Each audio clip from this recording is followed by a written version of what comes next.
Hello everyone. Last class में हम लोगों ने बच्चों मैग्नेटिक फील्ड निकाली थी फाइनाइट वायर की वजह से किसी एक पॉइंट पी पर। ओके, और फिर हमने आपसे क्वेश्चन के बारे में बात करी थी। आपसे ये आपको एक क्वेश्चन प्रॉब्लम प्रोवाइड किया था करने के लिए। तो सबसे पहले इसी क्वेश्चन को हम लोग डिस्कस करते हैं।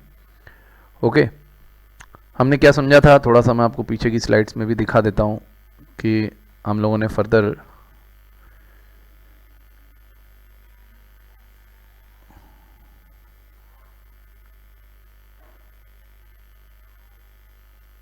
ये बात समझ ली थी कि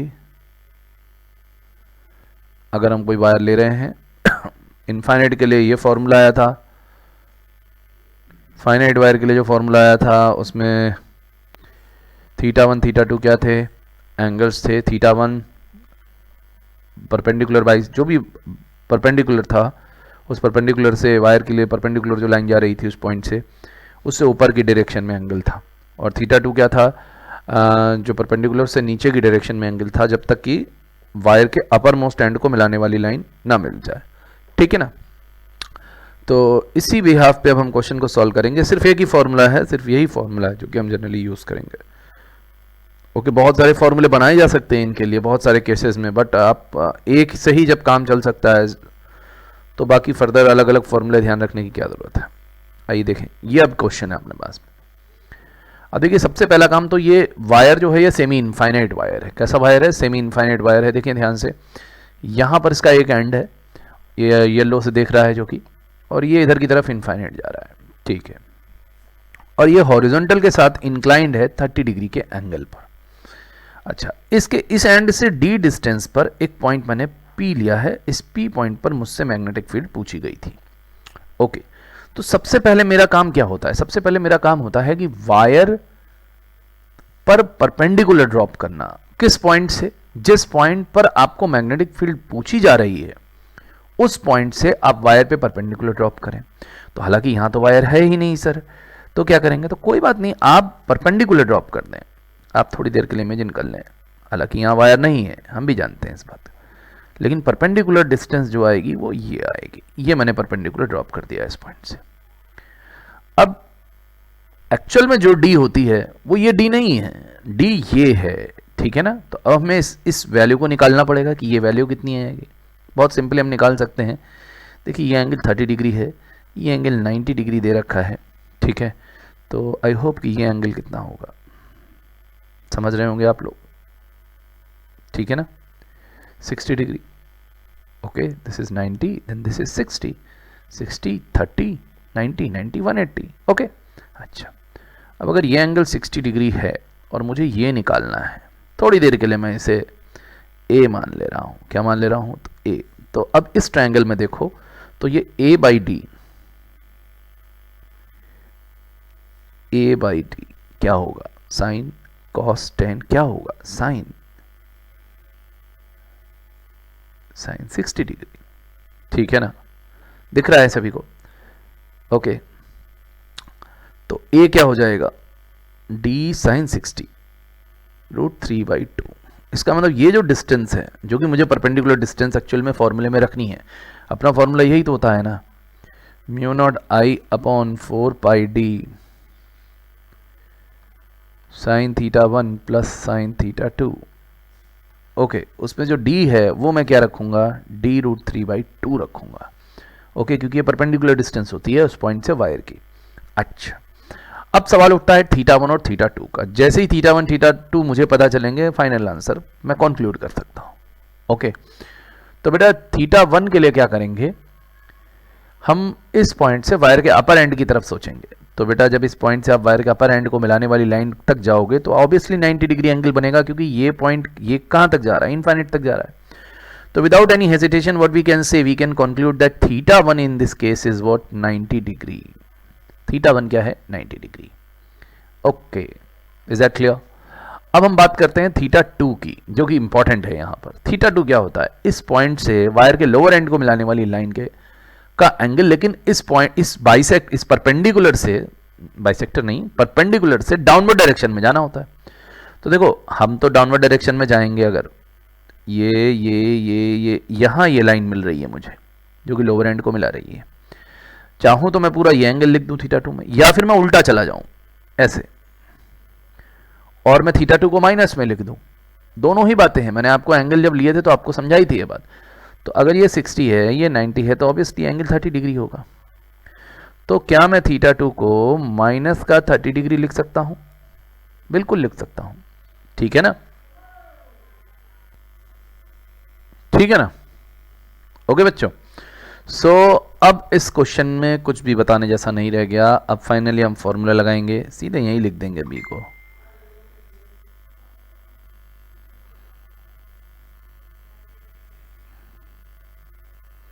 क्या लिख देंगे? Mu naught I, I current flow कर रही थी इसमें, अपॉन 4 पाई, डी की जगह क्या लिखेंगे? D root 3/2, D root 3/2 sign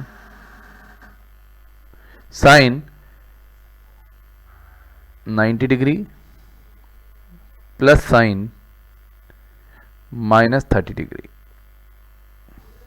okay, अब हम इसे सिंप्लीफाई कर लेंगे, will get the answer. This is the final answer for this question. Okay, अब तो केवल कैलकुलेशन करना है। साइन 30 और साइन माइनस साइन 30 और साइन 90 की वैल्यूज रख दीजिए और इसे क्या कर लीजिए, आप सिंप्लीफाई कर लीजिए। इट डजेंट मैटर कि अब क्वेश्चन में कुछ भी खास बच रहा है, ठीक है ना? ओके, सो ये एक अच्छा क्वेश्चन था। अब हम मूव करते हैं अपने नेक्स्ट क्वेश्चन की तरफ। आइए, एक और क्वेश्चन मैंने आपको दिया था, ये क्वेश्चन दिया था, आपको ध्यान होगा। This question was also given. Find the magnitude and direction of the magnetic field at a point P due to current carrying wire as shown in the figure. देखिए, करंट कैरिंग वायर आपको दिखाया गया यहाँ पर, ये देखिए, ये current carrying wire है, करंट फ्लो कर रही है इसमें, ठीक है ना? ओके, ये करंट कैरिंग वायर है और ये करंट फ्लो कर रही है, ठीक है? ओके, देन आगे क्वेश्चन में क्या कह रहा है कि P पॉइंट, एक ये पॉइंट P लिया है उसने, इस P पॉइंट पे मैग्नेटिक फील्ड देनी है, बतानी है। ओके, मैग्नीट्यूड बताना है और डायरेक्शन बतानी है, ठीक है? ओके, अब हम सबसे पहला काम क्या करते हैं? हम सबसे पहला काम क्या करते हैं कि हम वायर पर परपेंडिकुलर ड्रॉप करते हैं। ओके, तो देखिए, परपेंडिकुलर ऑलरेडी ड्रॉप करके दिया उसने, और ये परपेंडिकुलर डिस्टेंस क्या दे रखी? ए दे रखी है। तो जो अपना फॉर्मूला है mu naught I upon 4 pi D, उस वाले फॉर्मूले में sine theta 1 plus sine theta 2, उस फॉर्मूले में डी की वैल्यू तो हम ए रख लेंगे। देन सवाल उठता है थीटा 1 और थीटा 2 का। तो देखिए, इस पॉइंट को वायर के अपर एंड से, भाई वायर का अपर एंड तो यही है ना, ये वायर का अपर एंड है और ये वायर का लोअर एंड है। कैसे डिसाइड करते हैं सर अपर एंड? बेटा, डायरेक्शन ऑफ करंट से डिसाइड करते हैं। ओके, तो ये वायर का अपर एंड हुआ, ये वायर का क्या हुआ? लोअर एंड हुआ, ठीक है ना? ओके, तो हमने जब डेरिवेशन किया था तो हमने क्या किया था? इस पॉइंट से, इस परपेंडिकुलर से चलते थे और अपर एंड को मिलाने वाली लाइन को देखते थे। तो अपर एंड को मिलाने वाली लाइन को जब आप ऊपर की तरफ जा करके देखोगे तो वो पूरा ये एंगल घूम करके आना पड़ेगा आपको। या तो आप ऐसा कर लो, या आप उल्टा चले जाओ। तो अगर आप उल्टा चले जाते हो तो आप थीटा 1 को आप क्या ले लो? माइनस का 30 डिग्री।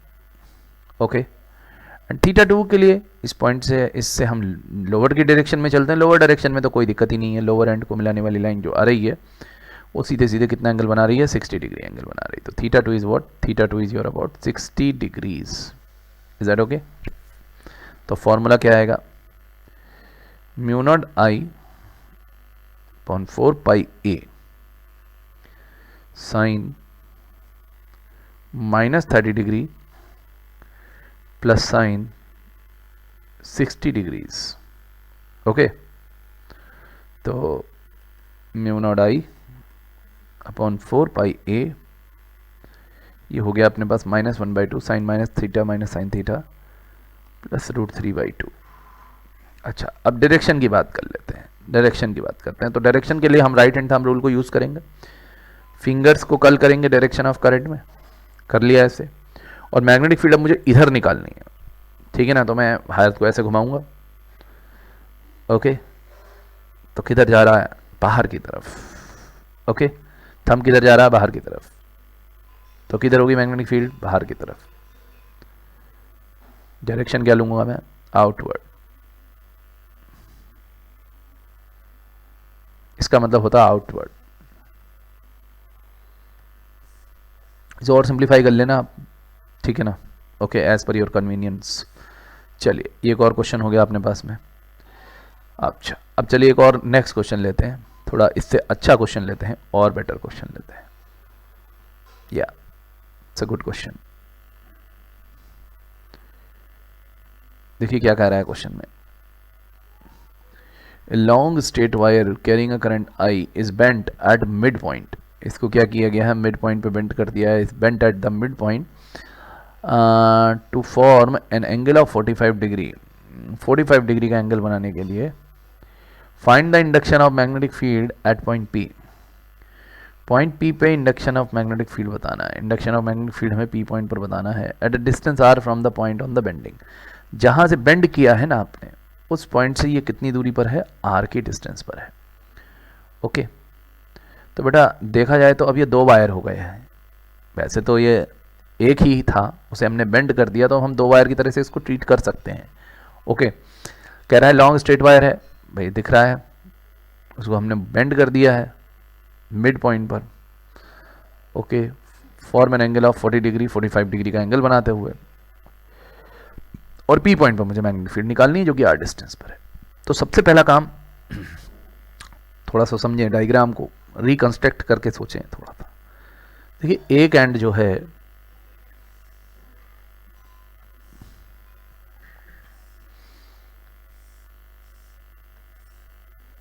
जो एक एंड है वायर का,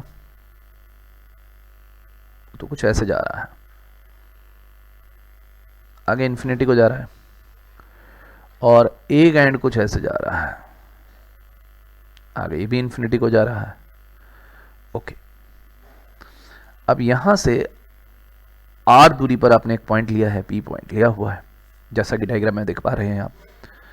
ओके, अब जरा सोचो कि ये पॉइंट जो है ये इस वायर के अलोंग आ रहा है। क्या आ रहा है? अलोंग आ रहा है। तो मैं आपको पहले एक बात बताना चाहता हूं कि ये बहुत इंपॉर्टेंट रिजल्ट है कि अगर कोई पॉइंट किसी वायर के अलोंग आ रहा है, ओके, तो उस पॉइंट पर मैग्नेटिक फील्ड उस वायर की वजह से जीरो होती है।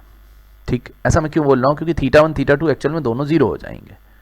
ओके, तो θ1 θ2 दोनों जीरो हो जाएंगे इस वजह से, ठीक है, इस वजह से इस पॉइंट पर इस वाले सेगमेंट की वजह से मैग्नेटिक फील्ड तो जीरो हो जाएगी। अब सवाल उठता है इस वाले सेगमेंट की बात करते हैं। इस वाले सेगमेंट की वजह से इस पॉइंट P पर क्या मैग्नेटिक फील्ड आएगी, ये हमें देखनी चाहिए। ठीक है, तो उसके लिए मैंने क्या किया, मैंने सोचा कि इस पॉइंट से वायर पे परपेंडिकुलर ड्रॉप करें। तो हालांकि अभी तो नहीं दिख रहा था परपेंडिकुलर, तो इसको थोड़ा सा मैंने आगे बढ़ा लिया और ये मैंने परपेंडिकुलर ड्रॉप कर दिया। ध्यान से समझिएगा बेटा, ये मेरा D का रोल प्ले करेगा क्योंकि इस वाले वायर पर ये परपेंडिकुलर है। ये जो वायर का सेगमेंट दिख रहा था, अभी एक छोटा सा सेगमेंट है, सेमी इनफाइनाइट जैसा सेगमेंट है, और इस सेगमेंट पर ये क्या है, परपेंडिकुलर है। ठीक, अच्छा, अब ये अपने को R दे रखा है और ये एंगल अपने को 45 दे रखा है। तो बेटा ये एंगल भी क्या होगा, 45 डिग्री होगा। तो मैं बता सकता हूं कि ये कितना होगा। ओके, ये मैंने परपेंडिकुलर ड्रॉप किया हुआ है, then this is R cos 45,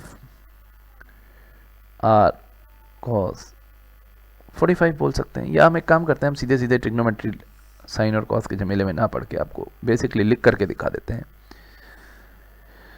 भाई अगर मैं यहाँ पर लिखता हूँ, इसको मैं A मानता हूँ थोड़ी देर के लिए, तो A/R अगर मुझे लिखना होगा, साइन बोलो या कॉस बोलो, 45 डिग्री में वैल्यू सेम ही आती है वैसे। ओके, ठीक, तो A/R क्या लिखूंगा मैं, साइन 45 डिग्री। ओके, तो A = R साइन 45 1/√2, ये आ गया R/√2। ये जो A आया निकल करके, ये R/√2 निकल करके आ गया। अब सवाल उठता है केवल और θ1 और θ2। देखिए हर क्वेश्चन में हम एक ही स्ट्रेटजी फॉलो कर रहे हैं। क्या करते हैं, हम पहले D देख लेते हैं, परपेंडिकुलर ड्रॉप कर देते हैं वायर पर, वहां से D देख लेते हैं, D देखने के बाद हम θ1 और θ2 कर लेते हैं। ऐसा नहीं, इन सारी प्रॉब्लम्स को और भी तरीकों से किया जा सकता है। ओके, बट जो सिंपलेस्ट वे है, जो कि आप एग्जामिनेशन में जिससे आपको करना है, ओके, वो यही है। तो बेटा A आ गया अपने पास में R/√2। अब सवाल उठता है θ1 का। θ1 के लिए हम जाएंगे, θ1 क्या होता है, θ1 इस पॉइंट से वायर के अपर एंड को मिलाओ, तो ठीक है भाई, वायर ये दिख रहा है मुझे, ये वायर का इस पॉइंट से मतलब बाई से परपेंडिकुलर के साथ में अपर एंड को मिलाने वाली लाइन तो ये जा रही है, ठीक है ना, यही है। अब ध्यान से देखें, अब इस पॉइंट पर अपर एंड ये रहा वायर का, यहाँ से यहाँ तक कई तो सेगमेंट है हमारे पास में, इन्फाइनाइट से यहाँ तक का सेगमेंट ही है एक। इसकी वजह से मैग्नेटिक फील्ड तो यहाँ जीरो हो गई, मैंने पहले बता दी। इस वाले की वजह से यहाँ मैग्नेटिक फील्ड जीरो है, क्यों? क्योंकि ये उसके अलोंग ही है। इसकी वजह से हम निकाल रहे हैं, ठीक है ना, इस वाले की वजह से हम निकाल रहे हैं, और निकालते समय ये अपर एंड है और ये इनफाइनाइट वाला जो है वो लोअर एंड। तो अपर एंड को मिलाने वाली लाइन ये रही, ये जो डॉटेड है ये लाइन रही, ठीक है। अब इससे अगर आप ऐसे जाओगे तो आपको पूरा ये एंगल मेजर करना पड़ेगा। तो आसान तरीका ये है कि माइनस में ले लो, उल्टा चल लो और देख लो ये एंगल क्या है। ये 90 है, 45, तो ये भी कितना है, 45 ही है। तो θ1 को मैं लिखूंगा -45 डिग्री। माइनस क्यों लगा रहा हूँ? क्योंकि मैंने जो फॉर्मूला डराइव किया है उसमें मैं ऊपर की तरफ जाता हूँ परपेंडिकुलर से, इसमें मैं जा रहा हूँ नीचे की तरफ और अपर वाली लाइन मिल रही है। तो या तो मैं ये पूरा एंगल लिखूँ या फिर मैं ये लिखूँ तो माइनस में लिखूँ। देन θ2 की बात कर लेते हैं। θ2 के लिए कुछ ज़्यादा सोचने की ज़रूरत नहीं है, आप नीचे की तरफ जाओगे, ये इन्फाइनाइट तक जा रहा है तो वो ऑब्वियस सी बात है 90 डिग्री होगा, ठीक है ना। ओके, अब हम सीधे सीधे बी लिख देते हैं। बी क्या होगा? μ0I अपॉन 4π, डी की वैल्यू मैंने रखी r/√2, साइन माइनस का 45 डिग्री प्लस साइन 90 डिग्री, ठीक है ना, ठीक है ना बच्चों। तो बी क्या हो गया? μ0I r/√2। अब इसे सिंप्लीफाई कर लेते हैं, ये आ गया माइनस का 1/√2 और प्लस 1। μ0I √2 पर आ गया 4πr, एलसीएम ले लोगे तो ये क्या हो जाएगा? √2 - 1 अपॉन √2, ठीक है ना। ओके, 2 से √2 कट गया, 4πr √2 - 1। अब सवाल उठता है डायरेक्शन का कि भाई डायरेक्शन क्या आएगी। तो डायरेक्शन के लिए देख लो, ऐसे फिंगर्स को कर्ल करोगे, ऐसे करोगे थंब बाहर की तरफ, आउटवर्ड, क्या आई? आउटवर्ड आई, आउटवर्ड। तो ये एक अच्छा क्वेश्चन था, है ना, बढ़िया क्वेश्चन था, और हमने बिल्कुल वैसे ही किया जैसे कि हमने फॉर्मूला डराइव किया है, जैसे हमने सारी चीज़ें अभी तक करी हैं। ओके, कोई भी नया इंक्लूजन करने की ज़रूरत हमें नहीं पड़ी, ठीक। चलिए नेक्स्ट क्वेश्चन करते हैं, एक और बढ़िया सा क्वेश्चन करते हैं जो कि इससे भी अच्छा हो। Let's move on, this is our next question. क्या कह रहा है क्वेश्चन में? Find the field at the origin O due to the current I equals to 2 ampere. देखिए थोड़ा सा डायग्राम जो है 3D में डायग्राम दिया है, आपको 3D के डायग्राम्स देखने की भी आदत होनी चाहिए। मैंने जानबूझ के 3D में डायग्राम लिया है, ऐसा क्वेश्चन लिया है। तो देखो बेटा, इस पॉइंट O पर मैग्नेटिक फील्ड निकालनी है, 3 डायमेंशनल डायग्राम है, थोड़ा ध्यान से सोचें। तो इस पॉइंट O पर मैग्नेटिक फील्ड मुझे निकालनी है। इस पॉइंट O पर मैग्नेटिक फील्ड निकालने के लिए क्या करना पड़ेगा? सोचो, ये वाले वायर की वजह से तो मैग्नेटिक फील्ड O पर जीरो होनी है। क्यों नहीं है? क्योंकि भाई ये जो वायर है, इस वायर के पर ही ये पॉइंट आ गया अलोंग द, और मैंने आपको बता रखा है अलोंग द वायर अगर पॉइंट है तो उस पॉइंट में मैग्नेटिक फील्ड जीरो होगी, बिकॉज θ1 θ2 ऑलरेडी जीरो हो जाएंगे, ठीक है ना। ओके, तो उस पॉइंट पर तो हो गया जीरो। अब बात करते हैं इस वाले वायर की, इसमें भी करंट फ्लो कर रही है, देखें ध्यान से, इसमें भी फ्लो कर रही थी, इसकी वजह से भी मैग्नेटिक फील्ड यहाँ पर ऊपर जीरो हो जाएगी। क्यों? क्योंकि ये भी इसके अलोंग आ रहा है। अब केवल और केवल ये वाला वायर बचा है, ठीक है ना। ओके बच्चों, सिर्फ इस वायर की वजह से मुझे यहाँ मैग्नेटिक फील्ड निकालनी है। तो मैं इस डायग्राम को थोड़ा अपनी कन्वीनियंट के हिसाब से प्लॉट बना ले रहा हूँ। ये देखो मैंने क्या किया, मैंने तो इसको ऐसे बना लिया, तो मुझे सुविधा रहेगी इससे, ठीक है ना। ओके, ये वो वाला सेगमेंट है जिसमें कि करंट फ्लो कर रही है और जिसकी वजह से यहाँ P पॉइंट पर, O पॉइंट पर मैग्नेटिक फील्ड आएगी। तो मुझे पहले तो ये परपेंडिकुलर चाहिए। देखिए यहाँ परपेंडिकुलर ऐसे आएगा, ओके, यहाँ परपेंडिकुलर ऐसे आएगा। अब ये परपेंडिकुलर डिस्टेंस मुझे चाहिए, ये एंगल मुझे 30 डिग्री दे रखा है बेटा, ये 30 डिग्री दे रखा है, और ये वाली जो लेंथ है इस पॉइंट की, यहाँ से यहाँ तक, इसका कोऑर्डिनेट दिया हुआ 0 0 2, मतलब ये 2 लेंथ है, कहीं ना कहीं ये लेंथ 2 है।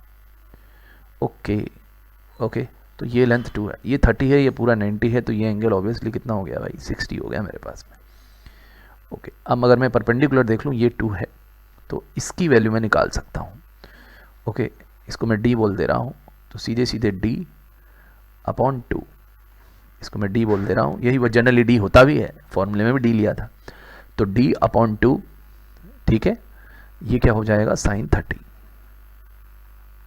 तो अगर ध्यान से देखें तो d अपने पास में 1 आ जाएगा, साइन 30 की वैल्यू 1/2 रख देंगे तो d अपने पास में 1 आ जाएगा। ओके ठीक है, अब d तो आ गया 1, अब d 1 आ गया।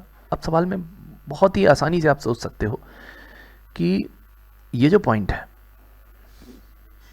इस पॉइंट पर मैग्नेटिक फील्ड निकालनी है, ये वायर का अपर एंड है, ये वायर का लोअर एंड है। अब ये दो एंगल्स मैं केवल देख लूँ तो सामने सामने मुझे θ1 θ2 मिल जाएगा। अपर एंड को मिलाने वाली लाइन परपेंडिकुलर के साथ में, ये परपेंडिकुलर है, इसके साथ में क्या एंगल बना रही है, ये 60 है, ये 90 है, तो ये 30 है, और ये क्या है 60 है। तो ऑब्वियसली θ1 मुझे क्या दिख रहा है, साफ साफ θ1 मुझे 30 डिग्री दिख रहा है यहाँ पर, और θ2 मुझे क्या दिख रहा है, θ2 मुझे 60 डिग्री दिख रहा है। अब फर्स्ट फॉर्मूले में वैल्यू पुट करनी है, mu naught I, current I है, अपॉन 4 पाई, डी की वैल्यू जो आई है वो 1 है, sine θ1 30 degree plus sine 60 degrees. Okay, अच्छा अब यहाँ पर एक बात और ध्यान रखनी है, डायरेक्शन क्या होगी। तो भाई डायरेक्शन के लिए क्या करोगे, ऐसे फिंगर्स को कल कर लोगे, तो थंब ऊपर की तरफ जाएगा, थंब ऊपर की तरफ जाएगा, इसका मतलब समझ रहे हो, थंब ऊपर की तरफ जाएगा, इसका मतलब हुआ कि डायरेक्शन इस डायरेक्शन में आ रही है। ओके, जो कि वाई एक्सिस की डायरेक्शन है, तो मैं इसको जे की डायरेक्शन जे कैप बोल दे रहा हूँ अलोंग, ठीक है, क्योंकि यहाँ कोऑर्डिनेट एक्सिस दे रखे हैं ऑलरेडी। इसको और सिंप्लीफाई आप करना चाहें तो अपनी कन्वीनियंट के अकॉर्डिंग कर लें, 1/2 plus √3/2 mu naught I upon 2 2 2 4 2 8 pi √3 plus 1, और अपवर्ड बोल दें या तो अपवर्ड बोल दें या अलोंग जे, अलोंग वाई एक्सिस, ठीक है। तो ये भी एक बढ़िया क्वेश्चन था। तो आज की क्लास में हम लोगों ने कुछ क्वेश्चंस लिए, और सारे क्वेश्चन अभी तक हमने सेगमेंट पर ही करे। अभी हमने सिर्फ एक ही एप्लीकेशन पढ़ा है बायो-सेवर्ट लॉ का, वो है straight wire current carrying straight wire की मैग्नेटिक फील्ड कैसे निकाली जाती है। ओके, यही हमने अभी तक पढ़ा है, और इस पर हम लोगों ने आज की क्लास में कुछ क्वेश्चंस लिए हैं, ठीक है ना। ओके, कुछ अच्छे क्वेश्चंस लिए हमने, और आगे आने वाली क्लास में हम कुछ क्वेश्चंस और लेंगे, और फिर नेक्स्ट एप्लीकेशंस की तरफ मूव करेंगे, बाकी के जो भी एप्लीकेशंस हैं, ठीक है ना, उनकी तरफ हम लोग मूव करेंगे, ठीक है बच्चों। ओके, तो आप इसे एक बार रिवाइज रखें, और कुछ क्वेश्चंस हैं। अब आप मैं एससीवी में भी क्वेश्चन नंबर आपको एससीवी बुक में भी क्वेश्चन नंबर आपको लिखा दूंगा, ठीक है, आप देख लीजिएगा। कुछ क्वेश्चंस स्ट्रेट वायर के जितने हैं, ठीक, उनको ट्राई कर लीजिएगा, ट्राई फ्रॉम एससीवी, ठीक है। ओके बच्चों, ठीक है, थैंक यू।